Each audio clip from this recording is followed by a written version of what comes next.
ಕ್ಷೇತ್ರ ಶ್ರೀ ಬಂಗಾರೇಶ್ವರ ದೇವಸ್ಥಾನ. ಸೊ ಈ ಸೈಡಿಂದ ಬರ್ತೀರಿ ಅಂದರೆ ನಿಮಗೆ ಇವಾಗ ಈ ಸೈಡಿಂದ ಸಿರ್ಸಿ, ಹಾಗೆ ಈ ಸೈಡ್ ಹೋದರೆ ಬನವಾಸಿ.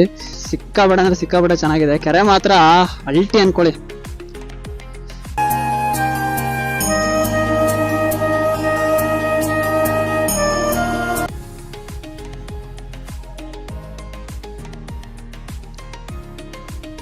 ಇಲ್ಲಿಂದ ವ್ಯೂವನ್ನು ನೋಡ್ತಿರ್ಬೋದು, ಸರಿಯಾಗಿದೆ, ಸೈಕಾಗಿದೆ, ಮಾತ್ರ ನನಗಂತೂ ಸಿಕ್ಕಾಪಟ್ಟೆ ಇಷ್ಟ ಆಗೋಯ್ತು.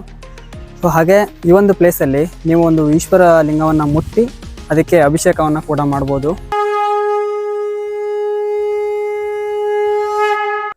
ಸೊ ನಮಸ್ಕಾರ ಗುರು, ವೆಲ್ಕಮ್ ಬ್ಯಾಕ್ ಟು ಹೊಸ ಅಧ್ಯಾಯ ಯೂಟ್ಯೂಬ್ ಚಾನಲ್. ಸೊ ಇವತ್ತಿನ ಒಂದು ಬ್ಲಾಗ್ ವಿಡಿಯೋಗೆ ಎಲ್ರಿಗೂ ಸ್ವಾಗತ, ಸುಸ್ವಾಗತ.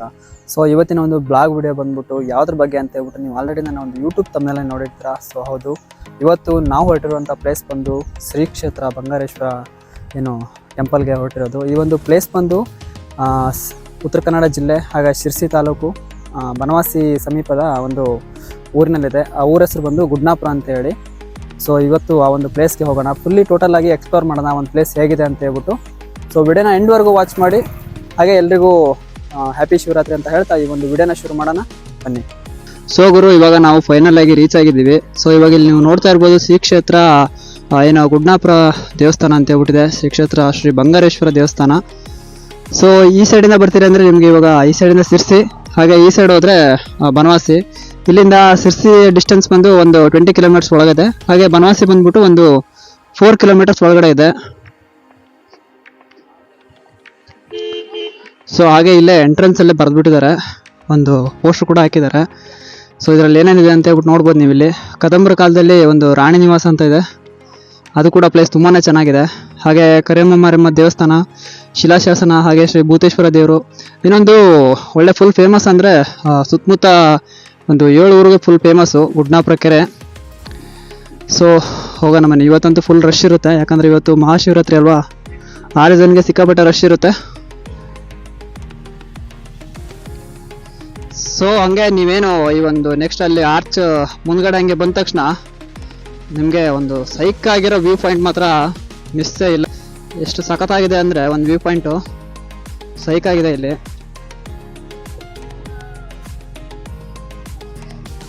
ಸೊ ಜಾತ್ರೆ ಇರೋ ಕಾರಣ ಇವೆಲ್ಲ ಜಾತ್ರೆ ಅಂಗಡಿ ಕಟ್ಟೆಲ್ಲ ಸೇರಿದಾವೆ.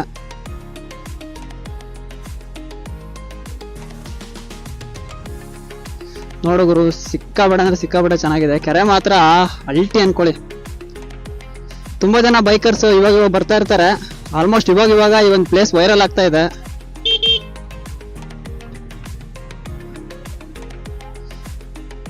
ಸೊ ಈ ಟೆಂಪಲಲ್ಲಿ ಸ್ವಲ್ಪ ಹಿಸ್ಟ್ರಿ ಇದೆ, ಅದು ಏನಂತ ಹೇಳ್ಬಿಟ್ಟು ನಾನು ಆ ಟೆಂಪಲಲ್ಲಿ ಹೇಳ್ತೀನಿ. ಹಾಗೆ ಈ ಒಂದು ಕೆರೆ ಬಗ್ಗೆ ಏನು ಹೇಳ್ಬೇಕಪ್ಪ ಅಂದರೆ ಒಂಥರ ಇದು ಕೆರೆ ಅನ್ಸೋದೇ ಇಲ್ಲ ನೋಡಿ, ಸಿಕ್ಕಾಬೇಡನೆ ದೊಡ್ಡ ಕೆರೆ ಇದು. ಈ ಕೆರೆ ಬತ್ತಬೇಕಂದ್ರೆ ಅಂದರೆ ಪೂರ್ತಿ ನೀರು ಖಾಲಿ ಆಗ್ಬೇಕಂದ್ರೆ ಮಿನಿಮಮ್ ಅಂದರೆ ಒಂದು 7 ವರ್ಷ ಬರಗಾಲ ಬೀಳ್ಬೇಕಂತ ಹೇಳ್ತಾರೆ.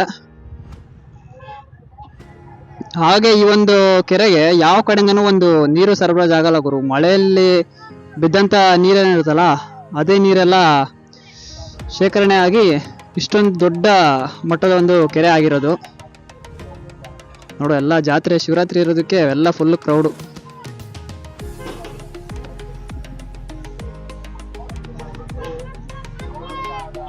ಸೊ ಇವಾಗ ನೀವು ಇಲ್ಲಿ ಪಾರ್ಕಿಂಗ್ ಎಲ್ಲ ನೋಡ್ತಾ ಇರ್ಬೋದು, ಈ ಥರ ಇದೆ. ಜನ ಇಲ್ಲ ಅಂದರೆ ಕ್ರೌಡ್ ಏನಿರೋಲ್ಲ, ಅಲ್ಲೆಲ್ಲ ಪಾರ್ಕಿಂಗ್ ಮಾಡ್ಬೋದು, ಯಾವುದೇ ಪಾರ್ಕಿಂಗ್ ಫೀ ಇರೋಲ್ಲ. ಸೊ ಅಲ್ಲಿಂದ ಇಲ್ಲಿ ತನಕನೂ ಎಲ್ಲ ಪಾರ್ಕಿಂಗ್ ಇದೆ. ಸೊ ಇವಾಗ ದೇವಸ್ಥಾನ ಒಳಗಡೆ ಎಂಟ್ರಿ ಕೊಡೋಣ ಬನ್ನಿ.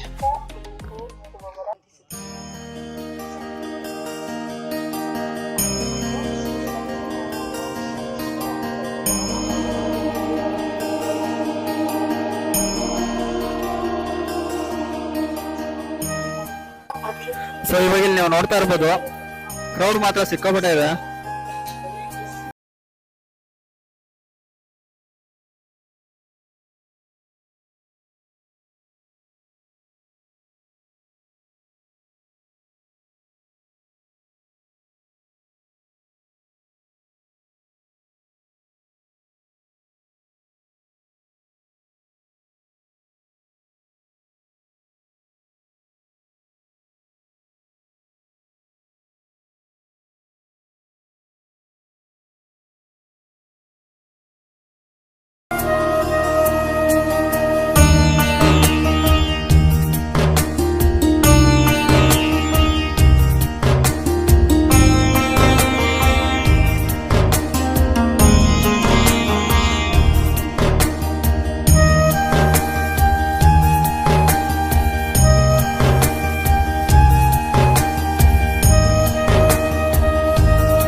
ಸೊ ಹಾಗೆ ಏನು ಕಿವಿ ಚುಚ್ಚುವ ಶಾಸ್ತ್ರ, ಹಾಗೆ ಮುರ ಚುಚ್ಚುವ ಶಾಸ್ತ್ರ ಅಂತ ಇರುತ್ತಲ್ಲ, ತಲೆ ಚೋಳ, ಇದೆಲ್ಲ ಈ ಸೈಡಲ್ಲಿ ಮಾಡ್ತಾರೆ.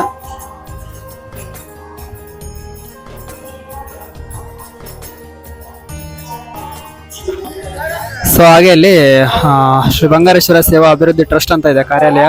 ಸೊ ನಿಮ್ಗೆ ಏನಾದರೂ ಏನಾದರೂ ಇನ್ಫಾರ್ಮೇಶನ್ ಬೇಕಿದ್ರೆ ಈ ಒಂದು ನಂಬರ್ ಇದೆಯಲ್ಲ ಅಲ್ಲಿ, ಅದನ್ನ ನೀವು ಕಾಲ್ ಮಾಡಿ ತಿಳ್ಕೊಬೋದು.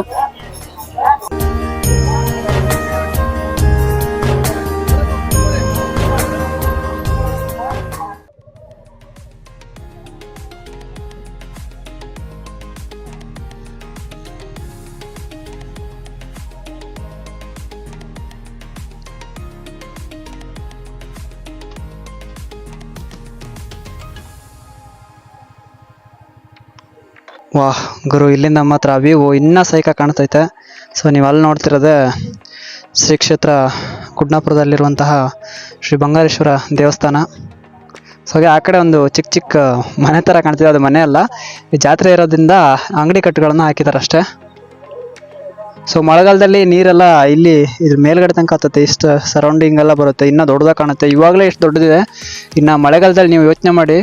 ಸೊ ಈ ಒಂದು ಕೆರೆಗೆ ಯಾವುದೇ ರೀತಿಯಿಂದನೂ ನೀರು ಹೊರಗಡೆಯಿಂದ ಸರಬರಾಜು ಆಗಲ್ಲ. ಸೊ ಮಳೆಗಾಲದಲ್ಲಿ ಎಲ್ಲ ಶೇಖರಣೆ ಆಗಿರೋದು ನೀರಿದು. ಹಾಗೆ ನೀವು ಇಲ್ಲಿಂದ ವ್ಯೂವನ್ನು ನೋಡ್ತಿರ್ಬೋದು, ಸರಿಯಾಗಿದೆ, ಸೈಕಾಗಿದೆ, ಮಾತ್ರ ನನಗಂತೂ ಸಿಕ್ಕಾಪಟ್ಟೆ ಇಷ್ಟ ಆಗೋಯ್ತು.